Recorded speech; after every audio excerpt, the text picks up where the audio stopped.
டிவியில் big Boss season 8ல் வந்து doctor Diwakar ஆகிய நான் கலந்துக்கிறதுக்கு வாய்ப்பு அதிகமாக இருக்குது. நிறைய ஊடகங்கள் வழியாக தெரியப்பட்டுக்கிட்டே வருது. ஸோ என்னோட ஃபாலோவர்ஸு என்னோட ரசிகர்கள் வந்து நிறைய பேர் இதை பற்றி கேட்டுக்கிட்டே இருக்கீங்க.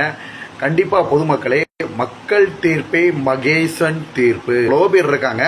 நீங்கள் ஏன் திவாகரை மட்டும் பிக் பாஸில் வந்து ஃபர்ஸ்ட் லிஸ்ட்டில் இருக்குது அந்த மாதிரி சொல்கிறீங்கன்னு கேட்டேன். இல்லைப்பா, உங்களுக்கு மக்கள் செல்வாக்கு ஜாஸ்தி. திரைக்கு வர்றதுக்கு முன்னாடியே பொதுமக்கள் ஒன்றத்தான் ரசிக்கிறாங்க. யூஸ்வலாக வந்து பார்த்தீங்கன்னா இன்டர்வியூலாம் வந்து பார்த்தீங்கன்னா 10 இன்டர்வியூ 20 இன்டர்வியூ தாண்டாது. பட் உன்னோட இன்டர்வியூயை 150 இன்டர்வியூக்கு மேலே விடாமல் மக்கள் ரசிச்சுக்கிட்டு இருக்காங்க. இதுவே ஒரு கின்னஸ் ரெக்கார்டு மாதிரி. என்னோட ரசிகர்கள் எல்லாரும் என்கிட்ட சொல்கிறது, உங்களோட வீடியோஸை நாங்கள் ரிப்பீட்டடாக பார்ப்போம், குடும்பத்தோடு பார்ப்போம். கிட்டத்தட்ட வந்து பார்த்தீங்கன்னா ஒட்டுமொத்த தமிழ்நாடே வந்து பார்த்தீங்கன்னா திவாகர்னா ரொம்ப விருப்பப்படுறாங்க. நடிப்பு அரக்கன், குட்டி நடிகர் திலகம், சிவாஜி கணேசன், எவ்வளவு நாளாக நீங்கள் எங்கே இருந்தீங்க? தனுஷன்னா என்ன தனுஷ், சிம்பன்னா என்ன தனுஷ், எங்கள் தலைவன் போடுவாம்பர் வாட்டிங், அதுக்கு தாங்க தமிழ்நாடே அடிமை. உண்மைதாங்க, நான் அதை ஒத்துக்கிறேன். என்றைக்குமே வந்து பார்த்தீங்கன்னா நல்லா தெரிஞ்சுக்கோங்க, என்னோட நடிப்பில் யாரையும் குறை சொல்லாது, யாரையும் எந்த ஒரு ஆபாசமும் கிடையாது. ஒன்லி என்னோட திறமையினால மட்டுமே நான் முன்னுக்க வந்திருக்கேன். திருப்பி சொல்ல வரேன், பிக் பாஸில் ஜெயிக்கிறதுக்கு ஏகப்பட்ட வாய்ப்புகள் இருக்கு. ஓகேங்களா, ஏகப்பட்ட திறமைகள் இருக்கு.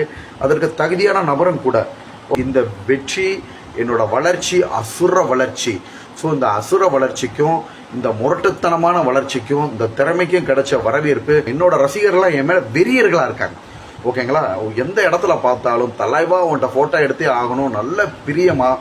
பொதுமக்களோட அன்புக்கு அளவே இல்லைங்க. என் மேலே அளவுக்கு அதிகமாக அன்பு வைக்க ஆரம்பிச்சிட்டாங்க. பொதுமக்கள் சார்பிலையும் இந்த விஜய் டிவிக்கு நன்றியை தெரிவிச்சுக்கிறோம்.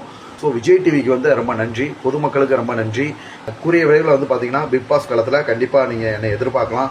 அப்படி எதிர்பார்த்தீங்கன்னா பொதுமக்களை மகிழ்வித்து நல்ல பேரை எடுத்து விஜய் டிவிக்கும் நல்ல பேர் வாங்கி கொடுத்து வாய்ப்பளிச்சவங்களுக்கும் ஒரு நல்ல பேரை வாங்கி கொடுத்து நேர்மையான முறையில் வரணும்னு ஆசைப்படுறேன்.